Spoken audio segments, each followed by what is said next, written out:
मसीह यीशु में खुदा के अजीज़ लोगों, हमारे खुदा बाप और खुदावंद यीशु मसीह की तरफ से आप तमाम देखने वालों को, सुनने वालों को खुदा का फज़ल, इत्मीनान और रहम हासिल होता रहे। ज़बूर 119 की 71वीं और 72वीं आयत में लिखा है, अच्छा हुआ कि मैंने मुसीबत उठाई ताकि तेरे आइन सीख लूँ, तेरे मुँह की शरीयत मेरे लिए सोने चांदी के हज़ारों सिक्कों से बेहतर है। मुसीबतें, मुश्किलात इंसान को कुछ सिखाने के लिए आती हैं, और ये कोरोना वायरस आज पूरी दुनिया को सीखने का एक बहुत बड़ा मौका दे रहा है कि इंसान वो खुदा की शरीयत को सीख ले, खुदा के मुंह की बातों को सीख ले, कि खुदा के साथ अपने रिश्ते को देख ले कि मेरा और मेरे खुदा के साथ रिश्ता कितना मजबूत और पक्का है। क्या मैं खुदा के साथ लिपटा रहता हूँ? क्या मैं उसके साथ रफ़ाकत रखना पसंद करता हूँ? ये लम्हात गौर करने की बात है।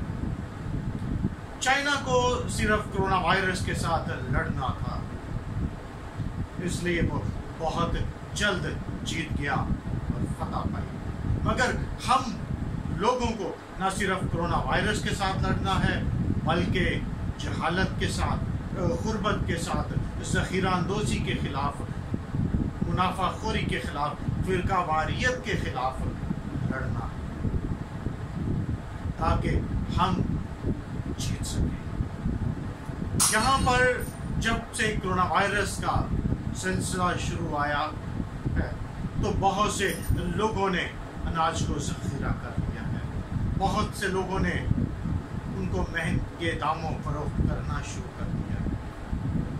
लेकिन आज हम खुदावंद के ज़िंदा कलाम में से इस बात से सीखेंगे कि क्या हम ये रुपया पैसा अपने साथ ले जा सकते हैं, क्या ये हमें बचा सकता है। आए हम खुदावंद के ज़िंदा कलाम में से मुक़द्दस लूका रसूल की मार्फत लिखी गई इंजील उसके 12वें बाब की 13वीं आयत पर से गौर करेंगे, जहाँ पर यीशु मसीह ने एक तमसील सिखाई। भीड़ में से एक शख्स ने यीशु के पास आकर कहा कि मेरे भाई के साथ मेरी जायदाद के बांटने में मेरी मदद कर, मेरे भाई से कह कि मेरी जायदाद का हिस्सा मुझे दे दे। हम नहीं जानते कि वो अपने जायज़ हिस्से के लिए आया था या नाजायज़ हिस्सा भी हथियाना चाहता था। मगर यीशु ने उसे कहा कि मुझे किसने इख्तियार बख्शा कि मैं तेरे और तेरे भाई के दरमियान में हिस्से बांट सकूं?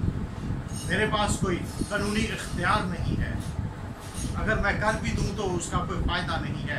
और यीशु ने ये बात इसलिए भी कही कि मेरा मकसद इस दुनिया में आने का ये नहीं कि मैं लोगों के मादी और जायदाद के फैसले करूं, बल्कि मेरा दुनिया में आने का मकसद ये है मैं गुनाहगार इंसान को गुनाह की दलदल से निकालूं। वो जो इंसान गुनाह में गिर चुका है उसको निकालूं। और यीशु ने इस मौके से फ़ायदा उठाते हुए अपने सामीन को एक ऐसी बुराई से खबरदार रहने की बात सिखा दी। ये बुराई है लालच। अपने आप को हर तरह के लालच से बचाए रखो। मादी चीज़ों का लालच और हिरस हर किस्म की बुराई की जड़ है। ये ऐसी ख्वाहिश है कि इससे इंसान का पेट भी नहीं भरता, और इंसान की ज़िंदगी उसके माल की कसरत पर माकूफ नहीं है कि उसके पास ज़्यादा माल होगा तो वो ज़्यादा लंबा अरसा तक जिएगा, बल्कि यीशु ने हमें एक लाल झंडी दिखा दी है कि हर तरह के लालच से बाज रहो। और मुक़द्दस तीमुथियुस के पहले खत में लिखा है कि ज़र की दोस्ती हर किस्म की बुराई की जड़ है। और जब इस आयत पर गौर किया जाता है तो दोस्ती पर खास जोर दिया जाता है कि रुपया पैसा कोई बुराई नहीं है, लेकिन इसके साथ दोस्ती जो है वो एक जरखेज जड़ है जो इंसान के अंदर एक तानावर दरख्त को जन्म देती है। जब हम अपने इर्द गिर्द के लोगों पर नजर डालते हैं तो हमें महसूस होता है कि इंसान की जिंदगी का दारो मदार उसके मालो दौलत पर मौकूफ है,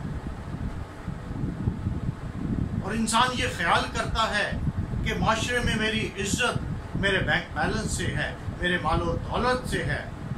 और ये बात सच भी है, ऐसा लगता है, लेकिन इससे ज़्यादा मुग़लक गलती और क्या हो सकती है कि इंसान को नापने का पैमाना ये नहीं है कि उसके पास क्या है, बल्कि ये है कि वो खुद क्या है।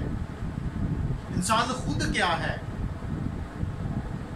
उसके पास जो कुछ है वो उसका ज़ाती है, लेकिन उसका बेहतर होना दूसरों के लिए फ़ायदेमंद होता है। और यीशु ने एक तमसील कही कि एक शख्स जिसके खेत में बहुत उम्दा फसल हुई और वो नहायत खुशी के साथ परेशान भी है, और उसकी परेशानी का आलम ये है कि वो सोच में है कि मैं इस अनाज को ज़ख़ीरा कहाँ पर करूँ, मेरे पास इसकी जगह नहीं है कि मैं इसको कहाँ पर रखूँ। लेकिन बिलाखिर उसके जहन में एक ख्याल आया कि मैं अपनी कोठियों को ढाकर बड़े बड़े महल बनाऊंगा और बड़े खत्ते बनाऊंगा और अपना अनाज यहाँ पर जमा करूंगा। और ये सोच के साथ उसका मसला हल हो गया, वो मुतमिन हो गया, मैं अपने अनाज को यहाँ पर जमा कर लूँगा। लेकिन अगर वो अपने इर्द गिर्द के गरीब लोगों पर नज़र डालता तो वो इन बड़े बड़े महल और कोठे बनाने की निस्बत उन गरीबों पर नज़र डालता और वो उसके अखराजात से भी बच जाता और उसे अज्र भी मिलता, क्योंकि गरीबों के घर यतीमों के मुंह और बेवाओं के झोलियां हमेशा खाली होती हैं। लेकिन उसने ये मंसूबा बनाया कि मैं नई कोठियां तैयार करूंगा, अनाज उनमें भर लूंगा और फिर आइंदा के लिए मुशक्क़त को खैरबाद कह दूंगा। मुझे अपनी ज़िंदगी में अब दोबारा काम करने की ज़रूरत नहीं पड़ेगी। उसके जहन में ये ख्याल आ गया कि मेरे खेत, मेरे खत्ते, मेरी फसल, मेरा अनाज, मेरा मालो दौलत, मेरा मालो असबाब, मेरा रुपया पैसा सब कुछ मेरा है। अब मैं इसके बाद मुकम्मल तौर पर आराम करूंगा, खा पी आराम कर, चैन कर और खुश रह।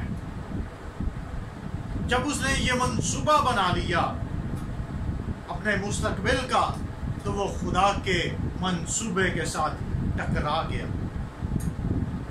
क्योंकि उसने अपनी ज़िंदगी में ये मंसूबा बना लिया कि अब मुझे तमाम ज़िंदगी काम नहीं करना पड़ेगा, मेरी ज़िंदगी के लिए बहुत है। और इमसाल में लिखा है कि तू कल के बारे में घमंड ना कर, क्योंकि तू नहीं जानता कि एक ही दिन में क्या हो जाएगा। तो उसी रात के लिए उससे सवाल किया गया कि ए नदान, तू किन ख्यालों में है, तू किन सोचों में है, तू क्यों लंबी लंबी मंसूबाबंदी कर रहा है। आज रात तेरी जान तुझसे तलब कर ली जाएगी, तू कल का दिन नहीं देख पाएगा। तू अपनी जिंदगी के लंबे लंबे मंसूबे बना रहा है, तू कल का दिन देख नहीं पाएगा। ये तेरी मादी चीजें, ये तेरा अनाज, ये तेरा मालो दौलत कल किसी और की मिल्कियत हो जाएगा। जो जो आज तेरा है कल किसी दूसरे का हो जाएगा। अगर वो अपना ये रुपया पैसा अनाज दूसरों की तरक्की के लिए, दूसरों की भूख मिटाने के लिए इस्तेमाल कर देता तो उसको आसमान पर खजाना मिलता, जिसके बारे में हमारे खुदा यीशु मसीह ने हमें मुकद्दस मत्ती रसूल की मार्फत लिखी कि इंजील के 6 बाब की 19वीं आयत में बताया कि अपने वास्ते माल आसमान पर जमा करो, जहाँ ना कीड़ा लगता है, ना जंग खराब करता है, और ना चोट नकब लगाते और चुराते हैं। और जहाँ तेरा माल होगा वहाँ तेरा दिल भी लगा रहेगा। इंसान का जहाँ माल होता है वहाँ पर उसका दिल भी लगा रहता है। तमाम मादी चीज़ें किसी दूसरे के कब्जे में चली जाती हैं। और बेवकूफ़ की किसी ने क्या खूबसूरत तारीफ की है कि बेवकूफ़ के तमाम मंसूबे उसके साथ ख़त्म हो जाते हैं। जो प्लानिंग्स वो कर रहा होता है, मंसूबे बना रहा होता है, उसकी मौत के साथ सब ख़त्म हो जाते हैं। इस वास्ते हमें अपने लिए माल आसमान पर जमा करने की ज़रूरत है। और खुदावंद यीशु मसीह ने लूका की इंजील के 9वें बाब में बताया, और अगर आदमी सारी दुनिया हासिल कर ले और अपनी जान का नुकसान करे और अपनी जान को खो दे या उसका नुकसान उठाए तो उसे क्या फ़ायदा है। वो लोगों के दुख में, मुसीबतों से फ़ायदा उठा रहा है। लोग मुश्किल में हैं, वो चीज़ें महंगी कर रहा है। लोग मुश्किल में हैं, वो चीज़ों को ज़ख़ीरा कर रहा है।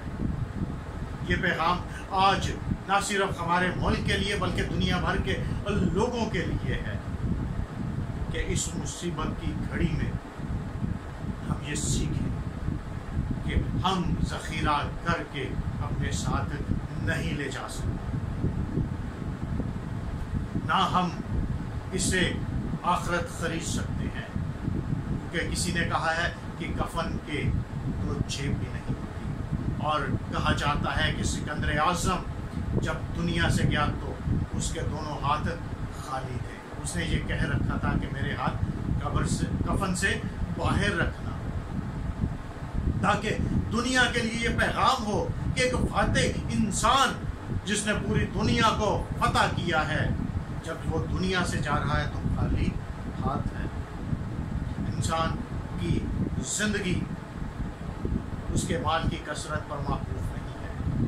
ये नहीं होगा कि हमारे पास बहुत माल है तो हम बहुत लंबा अरसा जिएंगे और हमारे बाद ये दूसरों के हाथों में चली जाएगी, और ना जाने वो किस तरह से इसको इस्तेमाल करते हैं। इसलिए हम अपने ज़िंदगियों पर गौर करें और इस मुश्किल घड़ी से हम सीखें कि हमें ये वक्त उन तमाम लोगों के लिए सहारा बनने की ज़रूरत है जो मुश्किलों में हैं। खुदावंद आज के इस कलाम के वसीले से हमें बरकत दे, ताकि हम इस मुश्किल घड़ी में सीखें कि इसमें हमें ज़ख़ीरांदोज़ी और मुनाफाखोरी नहीं करनी, और फ़िरका वारियत से निकल कर हमें बनी नौ इंसान के लिए काम करना है। हमें फ़िरकों की नहीं बल्कि इंसानियत की खिदमत करनी है। आज खुदावंद हमें इस कलाम के वसीले से बरकत दे। आमीन। खुदावंद का शुक्र।